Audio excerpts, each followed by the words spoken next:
Hello friends, welcome to Manifest IS. This is Karan George. Today we'll be discussing all the questions of the economy section. The first question, the economic survey talks about which of the following anomalies in respect to foreign trade. Subscribe now and press the bell icon. Never miss an update. So if you look at the options, import procedures are friendlier compared to those for exports. So as we had discussed in the video, that is the correct statement. Import today is more easy than export. So therefore there is a need to streamline the procedures according to economic survey. It talked about e-Sanchit portal. It talked about proper integration between various agencies. So therefore A is the correct answer, where import procedures are friendlier compared to those for export. So we need to change that. So if you look at the other options, Indian imports are consistently showing a declining trend. It is not consistent. It is volatile, especially after the lockdown. Most of the Indian imports are substitutable. Even that is not true. Oil imports are not that substitutable. So even option C is not correct. India enjoys higher potential export than China. So that is what we want to do. But today it is not true. So therefore B, C, D can also be eliminated by rational choice. Now coming to question number 2. Government of India has announced PM Garib Kalyan Yojana for which of the following purpose? DBT to poor people in lieu of collection from black money. No, that is not true. Second, enhanced food subsidy to all Aadhaar card holders. That is partly true and partly not true. Third, relief. It is not. So B part is correct, but it is not completely correct. Now option C, relief package announced to stimulate economy in view of coronavirus. That is the correct statement. So option here is 2C. Now coming to question number 3. In the context of India, which of the following factors are contributors to reducing the risk of a currency crisis? Now let's understand what's a currency crisis. First of all, currency crisis happens when there is less reserves or less surplus in BOP. So if anything, or we have very low foreign exchange reserves.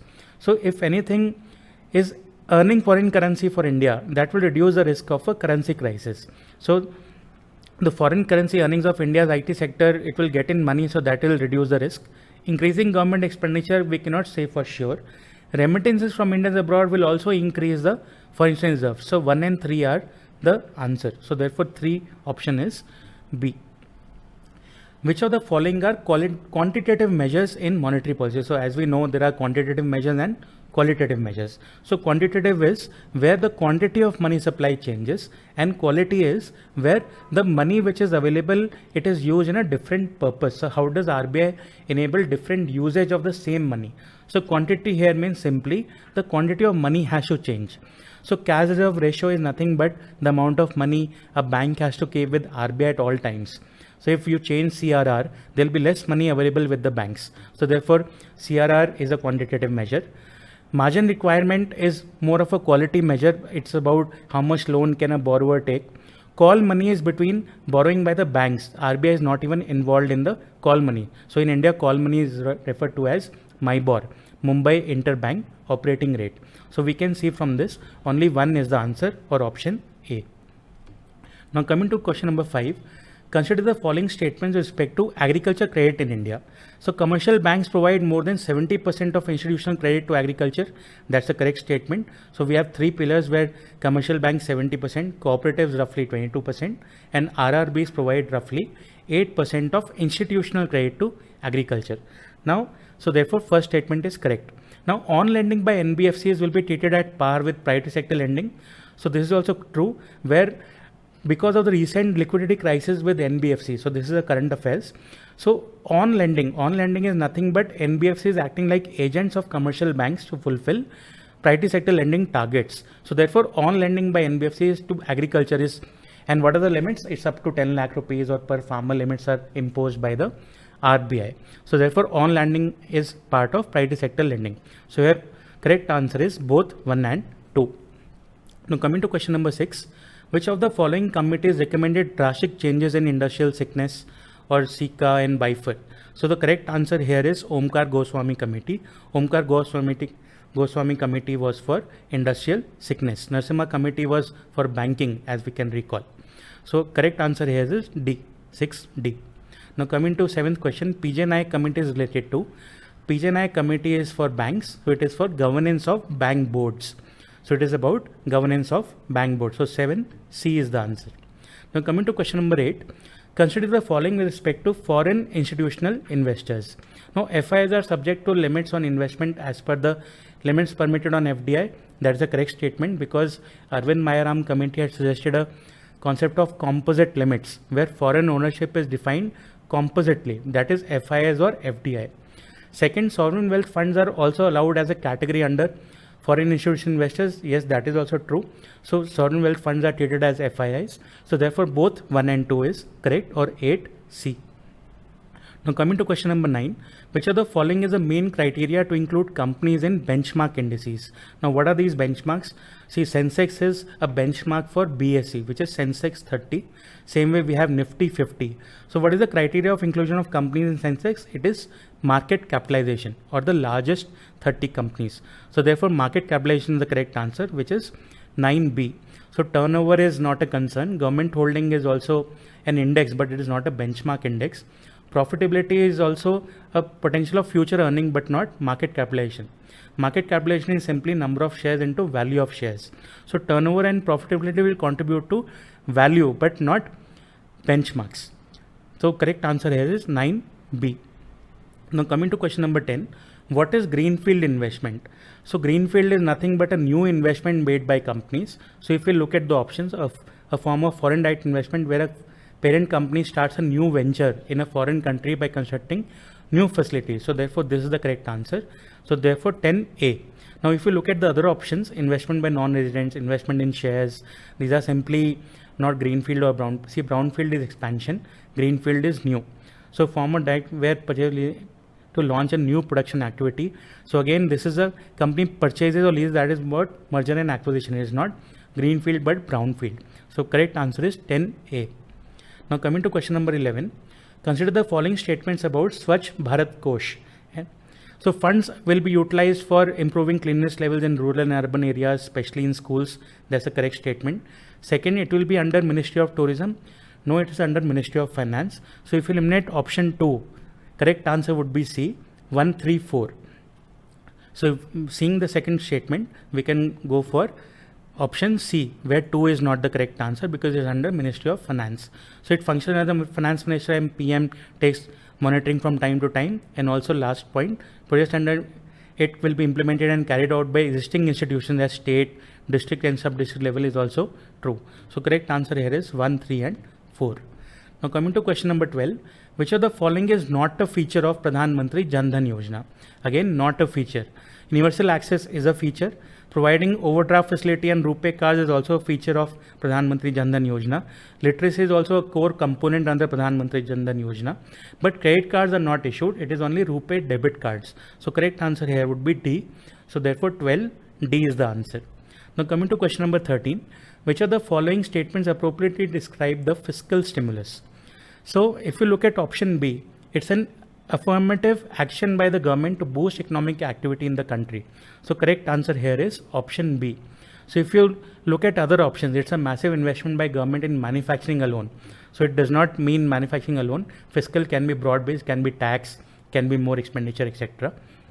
Lastly, if you look at option C, it talks about that is about recapitalization of banks and ensuring liquidity. It's not necessarily fiscal, it can be monetary as well. Then option D, extreme effective vaccination to pursue policy of financial inclusion, even that is not fiscal stimulus. So here correct answer is B. So therefore 13, B is the answer. Now coming to question number 14, consider the following statements about marginal cost of funds based lending rate. So RBI has replaced MCLR with external benchmarks. That is true. So recently we have repo rate or 10-year yields acting like the benchmark. So first option is true. Second, MCLR is more sensitive to policy changes in comparison to base rate. Yes, because it talks about marginal, which is the latest cost of interest rate. So therefore it is more sensitive. So this was done to improve the monetary policy transmission mechanism by the RBI. So here both 1 and 2 are correct. So 14C is the answer. Now coming to question number 15, if the interest rate is decreased in an economy, what will happen? So if interest rate decreases, loans will become cheaper. So it will not decrease the consumption expenditure. Definitely A is not the right answer. Increased tax collection. So this is a very long chain, so it might not be the answer. C, because long chains are definitely not preferred in economics. That's a way of overthinking. So therefore, you have to think only one step. So if you look at option C, increase the investment expenditure. That is correct, because if interest rates fall, loans will become cheaper and companies might invest more money. So option C is the correct answer. So 15C is the correct answer. Coming to question number 16, consider the following about Mudra Yojana. So it is developed by SIDBI as 100% capital being contributed by it. Yes, because Mudra is a subsidiary of SIDBI, that is correct. Then second, according to this Yojana, loan is issued through Mudra credit card with a pre-assigned credit limit with repayment tenure as high as 7 years. That is also correct. So here correct answer is again both 1 and 2, which is 16C. Now coming to question number 17, which is Hong Kong Convention relates to. So it talks about safe and environmentally sound recycling of ships. Recently we had a ships bill also in Parliament. So therefore this correct answer is 17B. Now coming to question number 18, Project Monitoring Group. So this is under DPIIT, Ministry of Commerce. That's a correct statement. Second, PMG seeks to enlist the unresolved project issues under large public, private and PPP projects. Even that is a correct statement. So here correct answer is both 1 and 2 or 18C. Now coming to question number 19, consider the following about Competition Commission of India. So it was established by the central government with effect from 2003. That's a correct statement. It was replacing the MRTP Act. Secondly, the agency is extraterritorial. That means if anything is concerning India, even if it happens in abroad, it can take cognizance of it. That's also a correct statement, contrary to the fact that laws are only applicable in India, but it's an Indian entity which we are talking about. So therefore, this is also true. So both 1 and 2 are correct. Therefore, 19C. Now in India, the cooperative movement was initiated in which sector? So in this, the correct answer is agriculture credit. So in 1904, the first cooperative credit society was made. So therefore 20, answer is C. Now coming to question number 21, the main components of Evergreen Revolution are upgradation of soil health, yes. Promotion of lab to land, because it talks about scientific and traditional, that is lab to land. Rainwater harvesting talks about sustainable development through proper conservation of water. Last, cash crop, it does not talk about cash crop as such, it talks about food products. Therefore 4 is not the correct answer. So if you eliminate 4, 1, 2, 3 is the answer, or option A. So 21 answer is A. Now coming to question number 22, consider the following about ATMA or Agriculture Technology Management Agency. Now ATMA is a registered society responsible for technology dissemination at the state level. That's an incorrect statement. It's a grassroots organization. It is at the district level, not at the state level. So therefore 1 is not correct. Each ATMA has a governing board. That is a correct statement. So only B is correct, or only 2 only. Therefore 22 option is B. Now coming to question number 23, yellow rust disease is usually found in. So yellow rust is usually found in wheat. So recently there was current affairs where yellow rust was found in wheat in Punjab and Haryana, and this has been a bone of contention previously as well as part of FAO and Codex standards, where yellow rust was found in the root of the wheat plant. Please like, subscribe and comment on the video. Thank you.